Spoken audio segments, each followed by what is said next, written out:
ନମସ୍କାର ଦୋସ୍ତୋ, ଆପଣମାନେ କେମିତି ଅଛନ୍ତି? ଆଶା କରୁଛୁ ମା ଭବାନୀଙ୍କ କୃପାରୁ ଆପଣମାନେ ସମସ୍ତେ ବହୁତ ଭଲରେ ଥିବେ। ଦୋସ୍ତୋ, ସତର୍କ ହୋଇଯାଆନ୍ତୁ। ଆଖିରୁ ଆଉ ଅଶ୍ରୁ ରହିବ ନାହିଁ। ଏପରି ଏକ ଝଡ଼ ଆସିବାକୁ ଯାଉଛି।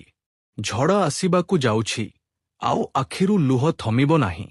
ବନ୍ଧୁଗଣ, ଯଦି ଆପଣ ଏହି ଭିଡିଓ ପର୍ଯ୍ୟନ୍ତ ପହଞ୍ଚି ଯାଇଛନ୍ତି, ତେବେ ବୁଝିନିଅନ୍ତୁ ଯେ ଏହା କୌଣସି ସଂଯୋଗ ନୁହେଁ। ଏହା ବ୍ରହ୍ମାଣ୍ଡର ଏକ ସିଧାସଳଖ ସଂକେତ ଯେ ଆପଣଙ୍କୁ ବିଶେଷ ଭାବରେ ଚୟନ କରାଯାଇଛି। କିନ୍ତୁ ମନେ ରଖନ୍ତୁ, ଗୋଟିଏ ଛୋଟ ଅସାବଧାନତା, ଗୋଟିଏ ଭୁଲ ପଦକ୍ଷେପ ଆପଣଙ୍କ ଜୀବନକୁ ଅନ୍ଧକାରମୟ କରିପାରେ। ଏପରି ସମୟ ଆସିବାକୁ ଯାଉଛି ଯେତେବେଳେ ଆପଣଙ୍କ ଆଖିରୁ ରକ୍ତ ଭଳି ଲୁହ ବହିପାରେ, ଆପଣଙ୍କ ଦେହର ରୋମାଞ୍ଚ ଠିଆ ହୋଇଯିବ ଏବଂ ଆପଣଙ୍କ ଆତ୍ମା ଥରି ଉଠିବ। କାରଣ ଆଗାମୀ ଘଣ୍ଟା ଭିତରେ ଏପରି ଏକ ଲହରୀ ଆସିବାକୁ ଯାଉଛି ଯାହାର କଳ୍ପନା କୌଣସି ସାଧାରଣ ମଣିଷ କରିପାରିବ ନାହିଁ। ନମସ୍କାର ବନ୍ଧୁଗଣ, ହର ହର ମହାଦେବ, ଜୟ ଶନିଦେବ ମହାରାଜ, ଜୟ ବଜରଙ୍ଗବଳୀ ସରକାର। ସର୍ବପ୍ରଥମେ ନିଜ ହୃଦୟରେ ଏହି କଥାଟିକୁ ବସାଇ ନିଅନ୍ତୁ ଯେ ଆଜି ମୁଁ ଯାହା କିଛି କହିବାକୁ ଯାଉଛି ତାକୁ ମଜାକ ବୋଲି ଭାବି ଏଡ଼ାଇ ଦିଅନ୍ତୁ ନାହିଁ। ଏହା କେବଳ ଏକ ଭବିଷ୍ୟବାଣୀ ନୁହେଁ, ବରଂ ଏକ ବ୍ରହ୍ମାଣ୍ଡୀୟ ଚେତାବନୀ ଅଟେ। ମୁଁ ପଞ୍ଚମୁଖୀ ହନୁମାନଙ୍କୁ ସାକ୍ଷୀ ରଖି ଅଗ୍ନିର ଶପଥ ନେଇ କହୁଛି ଯେ ଯଦି ମୋର ଆଜିର ଗୋଟିଏ ବି କଥା ସତ ନ ବାହାରେ, ତେବେ ମୁଁ ଜୀବନସାରା ଭବିଷ୍ୟବାଣୀ କରିବା, ଭିଡିଓ ବନାଇବା ସବୁକିଛି ତ୍ୟାଗ କରିଦେବି। ଏହା ମୋର ପ୍ରତିଜ୍ଞା, ମୋର ବଚନ, ଯାହା କେବେ ମିଥ୍ୟା ହୋଇପାରିବ ନାହିଁ। ବନ୍ଧୁଗଣ, ଆଗାମୀ ଘଣ୍ଟା ଆପଣଙ୍କ ଜୀବନର ସବୁଠାରୁ ସାଧାରଣ ସମୟ ନୁହେଁ। ଏହା କଳିଯୁଗ ଭିତରେ ଘଟୁଥିବା ଏପରି ଏକ ଦିବ୍ୟ ଏବଂ ଭୟଙ୍କର ଦର ଯାହାର କଳ୍ପନା ମଧ୍ୟ କରାଯାଇପାରିବ ନାହିଁ। ଯେତିକିବେଳେ ଏହି ସମୟ ଆରମ୍ଭ ହେବ, ଆପଣଙ୍କ ଜୀବନରେ ଗ୍ରହମାନଙ୍କ ଚଳନ ଏପରି ଏକ ଅଦ୍ଭୁତ ସଙ୍ଗମ ସୃଷ୍ଟି କରିବ ଯାହା ଗତ ବର୍ଷ ମଧ୍ୟରେ ଦେଖାଯାଇ ନାହିଁ। ଏହା କୌଣସି ସାଧାରଣ ଗୋଚର ନୁହେଁ। ଗୁରୁ, ଶୁକ୍ର, ମଙ୍ଗଳ, ବୁଧ ଏବଂ ସୂର୍ଯ୍ୟ ସମସ୍ତେ ନିଜର ବିଶେଷ ସ୍ଥିତିକୁ ଆସୁଛନ୍ତି, ଯାହା ମିଶି ଏପରି ଏକ ବ୍ରହ୍ମାଣ୍ଡୀୟ ଝଡ଼ ସୃଷ୍ଟି କରିବ ଯାହା ଆପଣଙ୍କ ଜୀବନକୁ ସମ୍ପୂର୍ଣ୍ଣ ରୂପେ ବଦଳାଇ ଦେଇପାରେ। ଯଦି ଆପଣ ଥକି ଯାଇଛନ୍ତି, ହାରିଯାଇଛନ୍ତି ଏବଂ ଲାଗୁଛି ଯେ ଆଉ କିଛି ହୋଇପାରିବ ନାହିଁ, ତେବେ ଏହି ଭିଡିଓ କେବଳ ଆପଣଙ୍କ ପାଇଁ ଅଟେ। ଏହି କିଛି ମିନିଟକୁ ଆପଣଙ୍କ ଜୀବନର ସବୁଠାରୁ ମୂଲ୍ୟବାନ ସମୟ ବୋଲି ବୁଝନ୍ତୁ, କାରଣ ଏହା ଆପଣଙ୍କ ସମଗ୍ର ଜୀବନର ଦିଗକୁ ବଦଳାଇ ଦେଇପାରେ। କିନ୍ତୁ ସାବଧାନ ରହିବେ, ଘଣ୍ଟା ମଧ୍ୟରେ ଏକ ଛୋଟ ଭୁଲ, ଏକ ଭୁଲ ପଦକ୍ଷେପ ଆପଣଙ୍କୁ ଭିତରୁ ଭାଙ୍ଗି ଦେଇପାରେ, ଆପଣଙ୍କୁ ରକ୍ତ ଲୁହ କନ୍ଦାଇପାରେ, ଆପଣଙ୍କ ଘରର ଖୁସିକୁ ଶ୍ମଶାନର ନୀରବତାରେ ପରିଣତ କରିପାରିପାରେ। କିନ୍ତୁ ଯଦି ଆପଣ ଧୈର୍ଯ୍ୟର ସହ ସବୁକିଛି ଶୁଣିବେ, ବୁଝିବେ ଏବଂ ଆତ୍ମସ୍ଥ କରିବେ, ତେବେ ଏହି ସମୟ ଆପଣଙ୍କ ଘରେ ଖୁସିର ନଗାରା ବଜାଇବ, ଏପରି ଶୁଭ ଖବର ଆଣିଦେବ ଯାହାର ଲୋକମାନେ ବର୍ଷ ବର୍ଷ ଧରି ଚର୍ଚ୍ଚା କରିବେ। ଆପଣଙ୍କ କୁଣ୍ଡଳୀରେ ଏବେଠାରୁ ଏକ ଦିବ୍ୟ ସଂଯୋଗ ବନୁଛି ଯାହା ଆପଣଙ୍କ ଭାଗ୍ୟକୁ ସମ୍ପୂର୍ଣ୍ଣ ରୂପେ ବଦଳାଇବାକୁ ଯାଉଛି। ଯଦି ଆପଣ ଏହି ଭିଡିଓ ପର୍ଯ୍ୟନ୍ତ ପହଞ୍ଚି ଯାଇଛନ୍ତି, ତେବେ ଏହା ଭଗବାନଙ୍କ ଏକ ସିଧାସଳଖ ବ୍ୟବସ୍ଥା, ଏକ ସଂକେତ ଯେ ଏବେ ଆପଣଙ୍କ ପାଳି ଆସିଛି। ମୁଁ ଆଜି ଆପଣଙ୍କ ସମ୍ମୁଖରେ ତିନୋଟି ଏପରି ରହସ୍ୟ ଖୋଲିବାକୁ ଯାଉଛି ଯାହା ଏହି ବିଶେଷ ସମୟରେ ଆପଣଙ୍କ ଜୀବନରେ ଅବଶ୍ୟ ଘଟିବ। ଯଦି ଏହି ତିନୋଟି କଥାରୁ ଗୋଟିଏ ବି ଭୁଲ ପ୍ରମାଣିତ ହୁଏ, ତେବେ ମୁଁ ଆଚାର୍ଯ୍ୟ ସବୁଦିନ ପାଇଁ ଭବିଷ୍ୟବାଣୀ କରିବା ତ୍ୟାଗ କରିଦେବି। ଏହା ମୋର ଖୋଲା ପ୍ରତିଜ୍ଞା ଅଟେ। ଆପଣ ଚାହିଁଲେ କାଗଜରେ ଲେଖି ରଖିପାରିବେ ଯେ ଆଜି ଯାହା କୁହାଯାଉଛି ତାକୁ ସ୍ୱୟଂ ଭଗବାନ ମଧ୍ୟ ଟାଳି ପାରିବେ ନାହିଁ। ଯଦି ଆପଣଙ୍କ ଭିତରେ ସାହସ ଅଛି, ତେବେ ଏହି ଭିଡିଓକୁ ଶେଷ ପର୍ଯ୍ୟନ୍ତ ଶୁଣନ୍ତୁ, କାରଣ ଯେଉଁ ରହସ୍ୟଗୁଡ଼ିକ ଖୋଲିବାକୁ ଯାଉଛି, ସେଗୁଡ଼ିକ ଆପଣଙ୍କ ଦେହର ରୋମାଞ୍ଚ ଠିଆ କରିଦେବ, ଆପଣଙ୍କ ଆତ୍ମାକୁ ହଲାଇଦେବ। ଆଜି ମୁଁ ଆପଣଙ୍କୁ ଡରାଉ ନାହିଁ ବରଂ ସତ୍ୟତା କହୁଛି। ଏହି ସମୟରେ ଆପଣଙ୍କ କୁଣ୍ଡଳୀରେ ଏକ ମହାତାଣ୍ଡବ ଯୋଗ ସକ୍ରିୟ ହେଉଛି, ଯାହା ଗ୍ରହମାନଙ୍କ ଉଚ୍ଚ ପ୍ରବେଶ ଯୋଗୁଁ ଆହୁରି ପ୍ରଚଣ୍ଡ ରୂପ ନେବ। ଏହି ଯୋଗ ଏକ ଧାରୀ ତରବାରୀ ଭଳି ଅଟେ। ଯଦି ଆପଣ ଏହାକୁ ସମ୍ଭାଳି ନେଲେ, ତେବେ ଆପଣଙ୍କ ଭାଗ୍ୟ ଚମକି ଉଠିବ। କିନ୍ତୁ ମାମୁଲି ଭୁଲ ଆପଣଙ୍କ ଘରର ଖୁସିକୁ ନଷ୍ଟ କରିଦେଇପାରେ। ସେଥିପାଇଁ ଏହି ରୁମ୍ ଘଣ୍ଟାକୁ ଆପଣଙ୍କ ଜୀବନର ସବୁଠାରୁ ମୂଲ୍ୟବାନ ମୁହୂର୍ତ୍ତ ଭାବରେ ମାନି ଶୁଣନ୍ତୁ ଏବଂ ବୁଝନ୍ତୁ। ଯଦି ଜ୍ଞାନ ପାଇବା ପରେ ମଧ୍ୟ ଆପଣ ଏହାକୁ ଅଣଦେଖା କଲେ, ତେବେ ଆଗାମୀ 7ଟି ଜନ୍ମ ପର୍ଯ୍ୟନ୍ତ ଦାରିଦ୍ର୍ୟ, ଅପମାନ ଏବଂ କଟୁକ୍ତି ଆପଣଙ୍କ ପିଛା ଛାଡ଼ିବ ନାହିଁ। କିନ୍ତୁ ଯଦି ଆପଣ ଏହି କଥାଗୁଡ଼ିକୁ ହୃଦୟରୁ ଆପଣେଇ ନିଅନ୍ତି, ତେବେ ଏହି ସମୟ ଆପଣଙ୍କୁ 7 ପିଢ଼ି ପର୍ଯ୍ୟନ୍ତ ସମୃଦ୍ଧି ଏବଂ ସମ୍ମାନର ଆଧାର ଦେଇପାରେ। ଏବେ ଧ୍ୟାନ ଦେଇ ଶୁଣନ୍ତୁ। ପ୍ରଥମ କଥାଟି ଆପଣଙ୍କ ଲୁଚି ରହିଥିବା ଶତ୍ରୁମାନଙ୍କ ବିନାଶ ସହ ଜଡ଼ିତ। ଦ୍ୱିତୀୟ କଥାଟି ଆପଣଙ୍କ ଜୀବନରୁ ଦାରିଦ୍ର୍ୟ ଏବଂ ଅଭାବକୁ ଶେଷ କରିବାକୁ ବାଲା। ତୃତୀୟ କଥାଟି ଏତେ ଗମ୍ଭୀର ଏବଂ ରହସ୍ୟମୟ ଯେ ଏହାକୁ ଶୁଣିବା ପାଇଁ ଆପଣଙ୍କୁ ନିଜ ହୃଦୟକୁ ପଥର ଭଳି ଦୃଢ଼ କରିବାକୁ ପଡ଼ିବ। ମୁଁ ଅଗ୍ନିଦେବଙ୍କୁ ସାକ୍ଷୀ ରଖି ଶପଥ ନେଉଛି ଯେ ଯଦି ଏହି 3ଟି କଥା ଆଗାମୀ ରୁମ୍ ଘଣ୍ଟା ମଧ୍ୟରେ ଆପଣଙ୍କ ଜୀବନରେ କୌଣସି ନା କୌଣସି ରୂପରେ ସତ ନ ହୁଏ, ତେବେ ମୁଁ ଜୀବନସାରା ନିଜକୁ ଆପଣଙ୍କ ସେବକ ବୋଲି ମାନିବି। ଏହା ମୋ ଜୀବନର ସବୁଠାରୁ ବଡ଼ ବଚନ ଅଟେ। ଏବେ ପ୍ରଶ୍ନ ହେଉଛି, ଆପଣ କ'ଣ ଏହି ମହାତାଣ୍ଡବ ପାଇଁ ପ୍ରସ୍ତୁତ, ଯାହା ଏବେଠାରୁ ଆରମ୍ଭ ହୋଇ ଆଗାମୀ କିଛି ଘଣ୍ଟା ମଧ୍ୟରେ ସମ୍ପୂର୍ଣ୍ଣ ପ୍ରଚଣ୍ଡ ରୂପରେ ସାମ୍ନାକୁ ଆସିବାକୁ ଯାଉଛି? ଆପଣ ଭାବୁଥିବେ ଯେ ଶେଷରେ ଏହି ସମୟରେ ଏପରି କ'ଣ ବିଶେଷ ଅଛି? ତେବେ ଶୁଣନ୍ତୁ, ଗୁରୁ ଏବଂ ଅନ୍ୟ ଗ୍ରହମାନଙ୍କ ଏହି ଦୁର୍ଲଭ ସଂଯୋଗ ଏକ ଏପରି ଅଦୃଶ୍ୟ ମାର୍ଗ ପ୍ରସ୍ତୁତ କରିଛି, ଯାହା ସିଧାସଳଖ ଆପଣଙ୍କ ଭାଗ୍ୟର ଧନଭଣ୍ଡାର ପର୍ଯ୍ୟନ୍ତ ପହଞ୍ଚିଥାଏ। ଏହି ସମୟ ସେହି ତାଲାକୁ ଖୋଲିପାରେ ଯାହାକୁ ଆପଣ ବର୍ଷ ବର୍ଷ ଧରି ଖୋଲିବାକୁ ଚେଷ୍ଟା କରୁଥିଲେ। କିନ୍ତୁ ଏଠାରେ ସବୁଠାରୁ ବଡ଼ ଖେଳ ଲୁଚି ରହିଛି। ପ୍ରଥମ ଘଟଣାର ସୂଚନା ଆପଣଙ୍କ ସବୁଠାରୁ ବଡ଼ ଶତ୍ରୁ ପାଖରେ ମଧ୍ୟ ପହଞ୍ଚି ସାରିଛି, ଯିଏ ଆପଣଙ୍କ ଖୁସି ଉପରେ ଏକ ଅଦୃଶ୍ୟ ତାଲା ପକାଇ ରଖିଥିଲା, ଯିଏ ଆପଣଙ୍କ ହସ ଦେଖି ଭିତରେ ଭିତରେ ଜଳୁଥିଲା। ଏବେ ସେ ଏପରି ଏକ ଚାଲ ଚାଲିବାକୁ ଯୋଜନା କରୁଛି ଯାହା ଆପଣଙ୍କୁ ବର୍ବାଦ କରିପାରେ। କିନ୍ତୁ ଏବେ ଆପଣ ଏକା ନୁହନ୍ତି।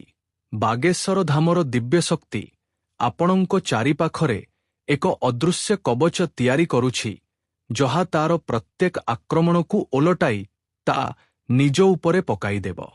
ଯେଉଁ ଗାତ ଆପଣଙ୍କ ପାଇଁ ଖୋଳାଯାଇଥିଲା, ଏବେ ସେଥିରେ ସେ ନିଜେ ପଡ଼ିବ।